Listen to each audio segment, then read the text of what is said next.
Un saludo para todos nuestros hermanos de Templo Belén, Casa de Pan. Estamos muy alegres y muy contentos porque Dios está haciendo grandes cosas maravillosas entre su pueblo.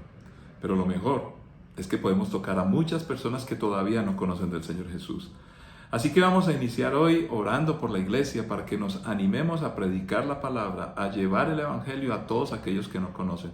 Y nuestra oración misionera es esa precisamente. Tenemos familia, tenemos amigos, tenemos vecinos, tenemos compañeros de trabajo que ellos todavía no han recibido la palabra de manera apropiada o tal vez no le hemos podido hablar. O en algunos casos son personas que están esperando allí el momento específico para recibir la palabra.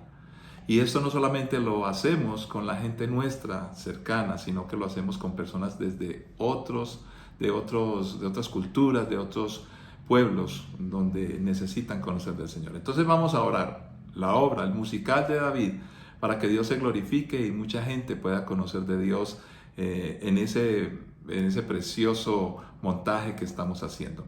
Pero también queremos orar por los niños a los cuales vamos a ayudar allí en Asia, en el país de la India y Nepal, para que conozcan de la gracia del Evangelio. Así que podemos orar y creerle al Señor. Padre, muchas gracias porque tu palabra nos ha transformado, nos ha cambiado. Pero queremos orar en este momento por aquellos que no te conocen, para que este musical, oh Dios, pueda tocar las vidas y los corazones, de conocer un personaje, el hombre conforme a tu corazón, tan vulnerable, pecador, con dificultades, pero que se pudo sobreponer confiando en ti. Cómo llevar el Evangelio, Señor, a aquellas personas que no te conocen. Para eso trabajamos, oh Dios. Oramos también por los niños vulnerables allí en estos países de Asia, donde queremos compartir con gente nuestra que está yendo desde Colombia hasta allá a compartir una Navidad preciosa. Señor, oramos también por los niños que están sufriendo en las guerras en Ucrania, Rusia, allí en el Medio Oriente. Oh Dios, Padre Santo, ten misericordia. Oramos por la paz, que solamente puede venir cuando reconocemos al Mesías. Y eso sí te pedimos, oh Dios, que nuestro compromiso sea activo y permanente para predicar el Evangelio. Sana a los que están enfermos, levanta a los que están caídos, anima a aquellos que tienen problemas o que en su vida están pasando por muchas dificultades. Padre, en el nombre de Cristo Jesús, levántalos. Confiamos y creemos porque tu misericordia es grande en Cristo Jesús. Amén. Muy bien, queremos compartir hoy una enseñanza maravillosa de una historia del libro de Éxodo. Recordemos que venimos en una serie de enseñanzas del Antiguo Testamento, empezamos por Génesis, ahora estamos en el libro de Éxodo. Vamos a ir al capítulo 3, versículos 1 al 15, una gran historia. ¿Qué nos dice la palabra del Señor y qué podemos aprender? Cierto día Moisés se encontraba apacentando el rebaño de su suegro, Jetro, quien era sacerdote de Madián. Llevó el rebaño al corazón del desierto y llegó al Sinaí, el monte de Dios. Allí el ángel del Señor se le apareció en un fuego ardiente en medio de una zarza. Moisés se quedó mirando lleno de asombro porque aún la zarza estaba envuelta en llamas y no se consumía. «Esto es increíble», se dijo a sí mismo. «¿Por qué esa zarza no se consume? Tengo que ir a verla de cerca». Cuando el Señor vio que Moisés se acercaba para observar mejor, Dios lo llamó desde el medio de la zarza. «Moisés, Moisés, aquí estoy», respondió él. «No te acerques más», le advirtió el Señor. «Quítate las sandalias porque estás pisando tierra santa. Yo soy el Dios de tu padre, el Dios de Abraham, el Dios de Isaac y el Dios de Jacob». Cuando Moisés oyó esto, se cubrió el rostro porque tenía miedo de mirar a Dios. Luego el Señor le dijo: «Ciertamente he visto la opresión que sufre mi pueblo en Egipto. He oído sus gritos de angustia a causa de la crueldad de sus capataces. Estoy al tanto de sus sufrimientos. Por eso he descendido para rescatarlos del poder de los egipcios, sacarlos de Egipto y llevarlos a una tierra fértil y espaciosa. Es una tierra donde fluyan la leche y la miel, la tierra donde actualmente habitan los cananeos, los hititas, los amorreos, los fereceos, los heveos y los jebuseos. Mira, el clamor de los israelitas me ha llegado y he visto con cuánta crueldad abusan de ellos los egipcios. Ahora ve, porque te envío al faraón. Tú vas a sacar de Egipto a mi pueblo Israel». Pero Moisés protestó. «¿Quién soy yo para presentarme ante el faraón? ¿Quién soy yo para sacar de Egipto al pueblo Israel?». Dios contestó: «Yo estaré contigo, y esta es la señal para ti de que yo soy quien te envía. Cuando haya sacado de Egipto al pueblo, adorarán a Dios en este mismo monte. Pero Moisés volvió a protestar. Si voy a los israelitas y les digo, el Dios de sus antepasados me ha enviado a ustedes, ellos me preguntarán, ¿y cuál es el nombre de ese Dios? Entonces, ¿qué le responderé? Dios le contestó a Moisés, yo soy el que soy. Dile esto al pueblo de Israel. Yo soy, me ha enviado a ustedes. Padre, muchas gracias por tu palabra. Tú continuamente nos estás llamando. Nos estás llamando con propósito porque hay mucha gente que no te conoce, no conoce tu nombre, no sabe quién eres. Pero nosotros quienes te hemos conocido podemos ser testigos y tenemos el poder del Espíritu Santo para comunicar. Gracias por esta palabra que con suma urgencia la necesitamos. La aprendemos, nos desafía y caminamos en ella. En Cristo Jesús. Amén. Qué interesante es analizar un poco el llamado que tuvo Moisés. Luego que se encontró con el Señor, Dios le empieza a explicar un poco más, porque entendemos que a veces el Señor nos sorprende con unos llamados y unos desafíos tremendos, donde nosotros decimos, Señor, pero yo, ¿quién soy yo? Recordemos que muchas veces Moisés dijo, ¿quién soy yo? ¿Quién soy yo? ¿Quién soy yo? Pero Dios le responde diciéndole, ¿quién es Él? ¿Quién es nuestro Dios? Nos dice el versículo 15, versículo que no leímos, que nos amplifica, porque Dios, en la medida que nos encontramos con Él, nos empieza a revelar más, a poder aclarar más acerca de nuestro llamado. Dios también le dijo a Moisés, así dirás al pueblo de Israel, Yahweh, el Dios de sus antepasados, el Dios de Abraham, el Dios de Isaac y el Dios de Jacob me ha enviado a ustedes. Este es mi nombre eterno, el nombre que deben recordar por todas las generaciones. ¿Qué nombre tenía que recordar? ¿Cómo se pronunciaba ese nombre? Esa es una gran pregunta que inclusive en estos días podía compartir con alguien. ¿Cómo se pronunciaba verdaderamente el nombre de Dios? Ahora, lo más importante es que Dios llamó y que Dios tiene un propósito. Una de las preguntas que muchos nos hacemos y que por muchos años yo mismo he tratado de dilucidar para mí mismo y para otros es cómo conocer la voluntad de Dios en cuanto a lo que Él desea que nosotros hagamos. Y lo que más me sorprende y me ha desafiado es que todos los personajes en la Biblia que fueron llamados hombres o mujeres, el día que el Señor los llamó, de una vez les dijo qué era lo que tenían que hacer. Hoy nos encontramos ante una realidad que los cristianos llevan muchos años en el Evangelio, conocemos del Señor, pero después de 20, 10, 15 años, qué sé yo, todavía nos preguntamos, ¿qué querrá Dios que yo haga? Pues vamos a encontrar algunas pistas muy importantes, por supuesto, que cada uno de ustedes tiene que desarrollar cómo es esto del llamado. Y por eso queremos hablar hoy de los pies, el calzado y la tierra. Yo soy llamado. Ahora, miremos.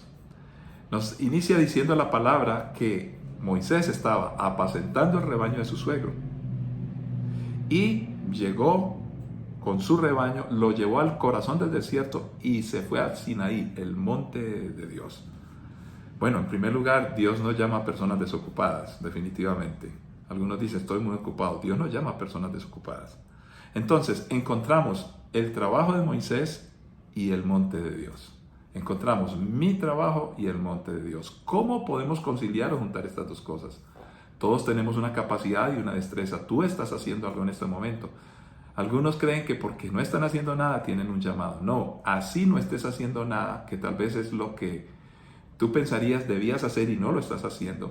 Pero de alguna manera estás sobreviviendo, estás estudiando, estás buscando trabajo. Algo estamos haciendo siempre. Pero en medio de ese algo que estemos haciendo, ya sea muy desarrollado, elaborado, una profesión, una empresa o un estudio, lo que sea, en medio de todo ese tipo de cosas, todos nosotros, de una u otra forma, necesitamos conectar eso con nuestro Dios. Y es curioso notar que Moisés llevó las ovejas, su trabajo, al monte de Dios. ¿Cómo yo estoy llevando mi trabajo, lo que yo sé y lo que yo tengo, a la presencia de Dios? ¿Cómo puedo yo estar en la presencia de Dios en medio de lo que yo hago? Ahora luego al finalizar les contaré un poco la historia de un zapatero que se volvió misionero. ¿Cómo un zapatero podría hacer todo lo que hizo? Es un desafío. Pero en segundo lugar, llega Moisés, conocemos muy bien la historia, dice que vio una zarza ardiendo pero no se consumía y no podía entender. Hay etapas y momentos donde tenemos la sospecha que Dios nos está llamando, pero no entendemos, no sabemos, no tenemos claro. Pues, ¿qué hizo Moisés? Algo muy obvio, se acercó. Señor, no entiendo. Cuando no entiendo, me acerco. ¿Y cómo me acerco? Busco más de Dios, le pregunto más a Dios, me acerco en su presencia a Él mismo. Empiezo todos los días a estar meditando y pensando, bueno Dios, Señor, ¿qué pasa? ¿Por qué esto? ¿Por qué lo uno y lo otro? Me puedo volver hasta cansón. ¿Se acuerdan de aquella mujer que llamó al juez, un juez que era injusto, y le insistió hasta que el juez injusto le dice, me tienes hasta la coronilla, te voy a contestar? Y luego dice la Escritura, pues nuestro Dios primero no es injusto, primero Él es justo, perfecto. Y si un juez injusto contestó a una viuda cansona, no nos va a contestar nuestro Padre Celestial. El punto es que hoy estamos tan ocupados en muchas cosas, está pidiendo para nosotros, que realmente no nos acercamos a Dios de la manera correcta. Creo que tenemos un desafío. No entendemos, nos cuesta entender, no está claro el asunto, acerquémonos a Dios. Luego aparece aquí en el pasaje que entonces, ante tal curiosidad, este varón de Dios, Moisés, se acerca y está tan deseoso de conocer lo que Dios quiere, que el Señor le advierte, para un momentico. Y fíjese, quítate las sandalias porque estás pisando tierra santa. Y a esta parte, para mí muy céntrica en esta enseñanza, le he llamado los pies, el calzado y la tierra. Con los pies caminamos, con los pies determinamos nuestro camino. Lámpara eres a mis pies tu palabra y lumbrera a mi camino. Nosotros necesitamos apresuradamente caminar por la vida, o por lo menos con diligencia. Los pies son los nuestros, no son los pies de Dios. El que va a caminar en el llamado tuyo y mío no es Dios, soy yo. Yo respondo con mis pies. ¿Cómo lo voy a hacer? Ahora, es bellísimo, me encanta relacionar los pasajes del Antiguo Testamento con el Nuevo.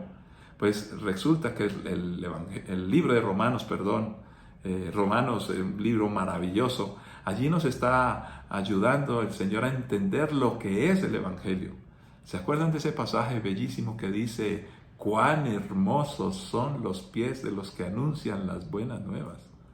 Dios te ha puesto en el camino angosto, Jesucristo. Él es el camino, la verdad y la vida, pero son tus pies los que van a caminar. Pero luego dice, quita el calzado. ¿Por qué el calzado? Nos dice la palabra del Señor, por allí en Efesios, el calzado con el apresto del Evangelio. Cuando nosotros nos ponemos la armadura, ¿qué botas, qué zapatos, qué sandalias nos vamos a poner? Las del Evangelio, la de predicar la palabra. Debemos de estar preparados con la espada de doble filo para penetrar con la palabra y llegar y ayudarle a las personas. Entonces, el calzado del Evangelio, ¿lo tenemos puesto? Muchas veces nosotros hablamos de resolución de conflictos, resolución de problemas, de peticiones de oración, de necesidades que tenemos. Pero la verdad que lo más importante es ese calzado que nos debe distinguir. Predicamos el Evangelio de Jesucristo. Pero luego el Señor le dice, quita tus sandalias porque la tierra que pisas es una tierra santa. Pues nosotros en este momento no estamos en una tierra santa, estamos en una tierra contaminada por el pecado. Pero Dios a Moisés le mostró una tierra bella y preciosa donde había la santidad de Dios. Pues esa santidad de Dios debe de hacerse presente en un mundo necesitado que no está bien. Entonces, por eso yo estoy seguro que Dios quiere que nosotros, en ese llamado precioso, el Evangelio según San Mateo, dice la palabra del Señor claramente, yendo por la vida, por el mundo, predicad el Evangelio a todas las naciones de la tierra.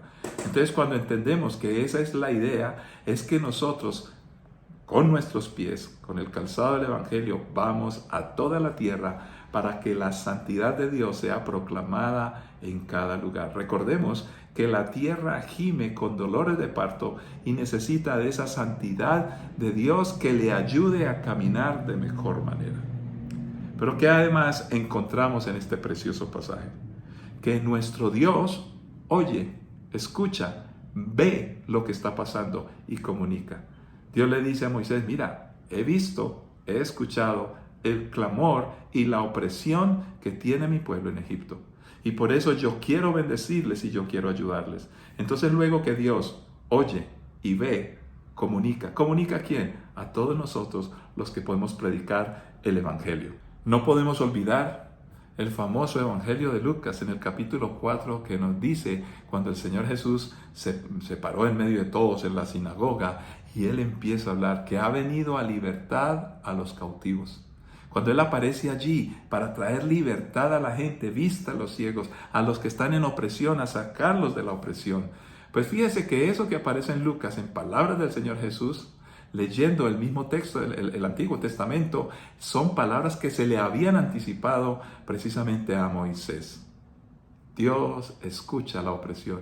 Y cuando hay opresión, cuando hay vulnerabilidad, cuando hay gente necesitada, los pueblos no alcanzados, tu familia, mi familia, entonces Dios está tan interesado en que nosotros, con organización, creyéndole al Señor, caminemos, o una vez más, con nuestros pies, con el calzado del Evangelio, y yendo por la tierra, comunicar la palabra. Él se está comunicando contigo y conmigo. Por eso es que hacemos la obra en los musicales, por eso es que ayunamos, por eso es que oramos, por eso es que somos padres espirituales, por eso te enseñamos a dar un buen testimonio, a compartir la palabra. Por eso Dios quiere que empieces a actuar hoy. Yo sé que muchos están sintiendo un llamado. Templo Belén quiere crecer. Estamos en un desafío de levantar muchas iglesias en nuestra ciudad de Medellín, otros lugares o sedes nuestras, en otras ciudades, en los municipios de Antioquia y en cuanto podamos. Pero ¿quién lo va a hacer y con quiénes lo vamos a hacer? Dios está llamando. Tus pies, el calzado, una tierra que necesita conocer del Señor. Ahora, la parte del desafío gigantesco que sigue aquí en la historia.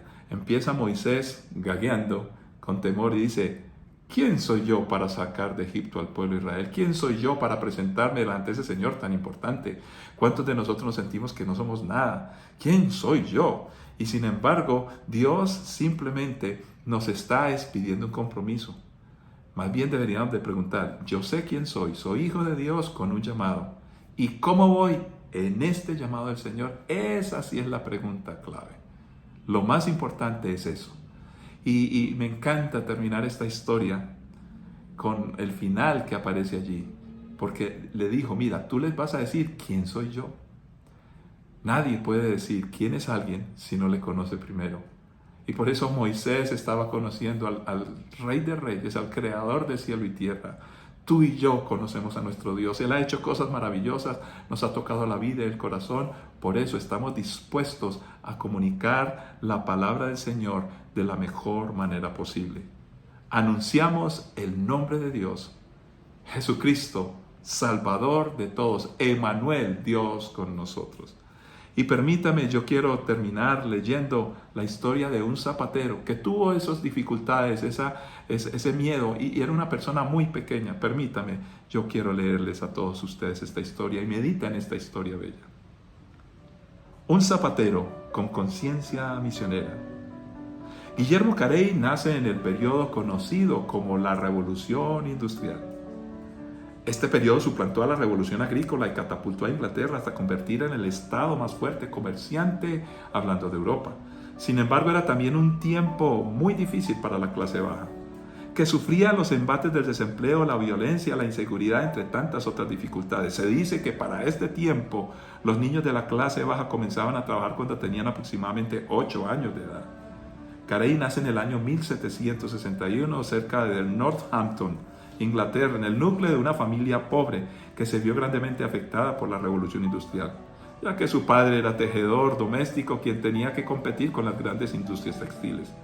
Aunque se sabe muy poco de su niñez, se sabe con certeza que se crió en el hogar de un maestro anglicano que lo encaminó hacia las creencias cristianas. Ya entrado en la juventud, después de una experiencia religiosa, se adhirió a una iglesia, un grupo cristiano con el que militó toda su vida, nuestros hermanos bautistas.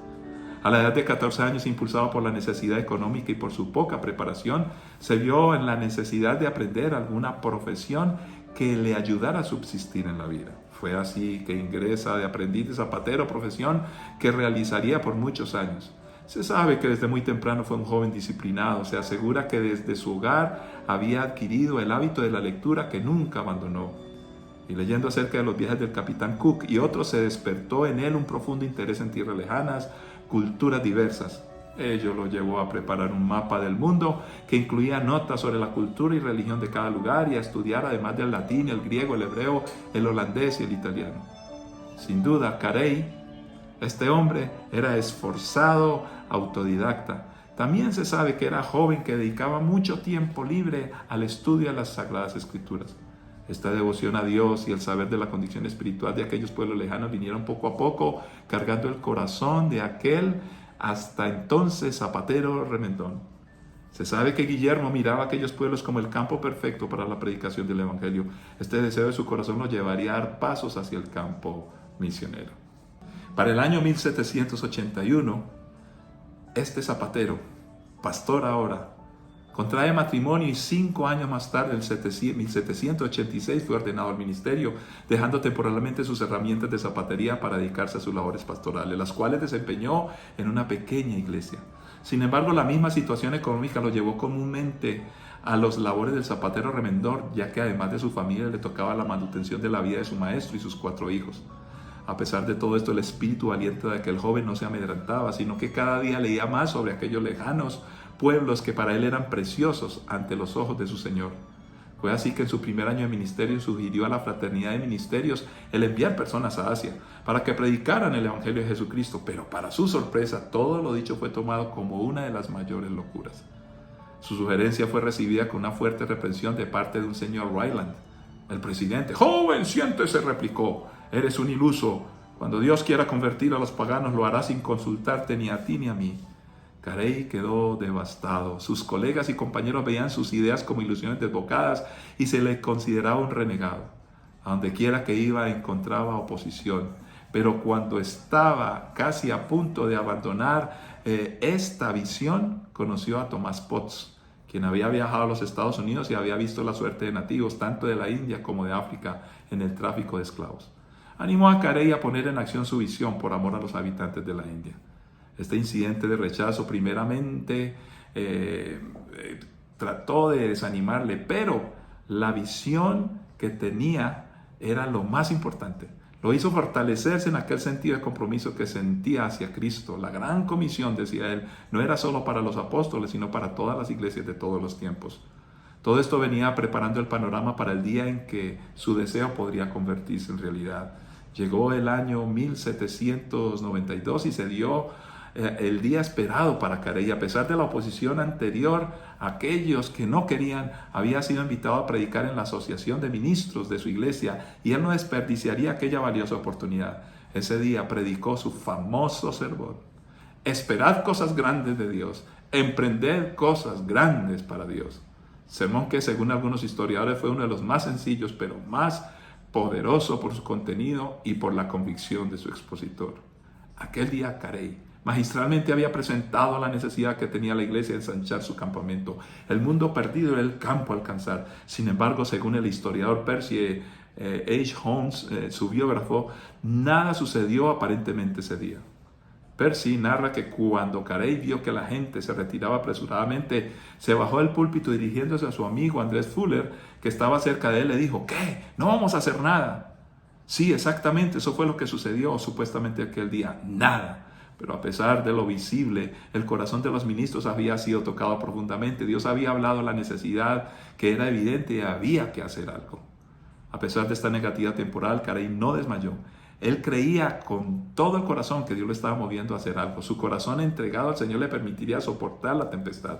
Ese mismo año, poco tiempo después de aquel magistral sermón, publicó un libro de 87 páginas titulado «Examen de obligación de los cristianos a utilizar medios para la conversión de los paganos», escrito que había presentado en la fallida reunión. Aquí Carey demostraba claramente la obligación que tenía la iglesia, tú y yo, de llevar el evangelio a todo el mundo. Carey expresó en este libro: «Podemos oír que están sin evangelio, sin ley, sin gobierno, sin arte ni ciencia, y no nos esforzamos para hacerles conocer los sentimientos de los hombres y de los cristianos. ¿No será la propagación del evangelio el medio más efectivo para su civilización?». Este escrito posteriormente sería conocido como la Carta Magna de las Misiones Modernas. Ese trabajo vino a sellar el llamado que había hecho desde el púlpito días atrás. Y fue así que finalmente, por una propuesta de Fuller, el aliado más fiel de Carey, se decidió preparar un plan para la formación de una sociedad que recién se aprobaría. 4 meses más tarde. Entonces, de esta manera, a finales de 1792 se funda la Sociedad Bautista Particular. Esta entidad nació, según Carey, con el propósito de recolectar fondos para la obra misionera, así como para reclutar personal idóneo para dicha tarea. Pero nuevamente, a pesar de que esta sociedad estaba formada, no aparecían por ninguna parte los fondos ni los voluntarios esperados. Parecía que todos los esfuerzos de Carey habían caído en terreno infértil.